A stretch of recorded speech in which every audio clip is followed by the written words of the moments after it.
next. And it is unnatural or dangerous to live in a world in our own creation. Why? Here's a question. Why is it dangerous to live in a world of our own creation? Why? I'm happy to live in a little world of mine, constituted by the creation of my own. I create things, I can create ideas and concepts and thoughts, and surround these ideas, concepts, thoughts. Why is that dangerous? And if I'm not good at conceptualization or abstract mental activity, I can always surround me with small gadgets, small things like of mine, my own toys, my own books, my own facilities. For example, at home, you can have your own padding machine. You just name them. I can lock myself up in a small world of my own creation if I like. I can't say for sure. It's dangerous, not for others, but rather for yourself. Such is human nature, that we are born to socialize with other social beings, with other human beings. We're not born to stay with ourselves, to be alone by ourselves for a long time. Those prisoners, you might have heard, even prisoners who committed a very serious crimes such as murdering, are not kept in solitary confinement for a long time.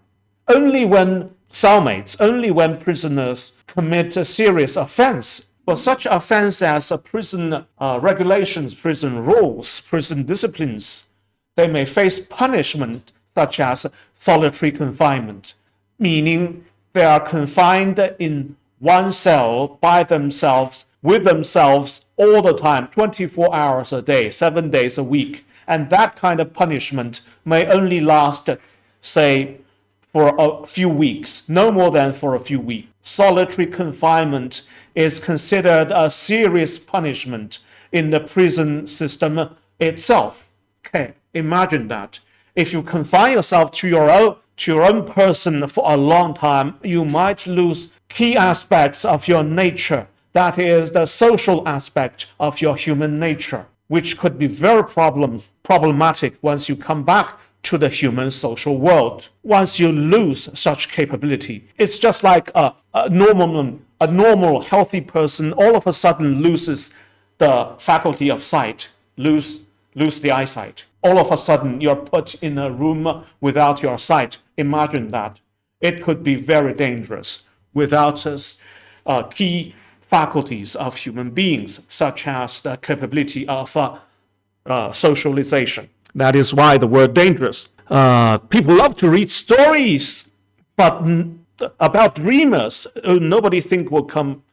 Okay, again, fiction. That is why fiction is called a fiction. It is make-believe. They are created and by no means corresponds to what really exists in the real world. Although inspirations for fictional pieces, for fictions, always come from the real world, and sometimes a lot of people, including ourselves, will heave a sigh and say, wow, the reality is even more dramatic than the fiction. People love to read stories about the dreamers who nobody think would come too much and who turn out to be a genius inventor and so on and so forth. We love to read about them, but we don't really care too much about the reality, the real existence of such a character as, as a scientist, as an inventor, great artist, or adventurer. You just name them.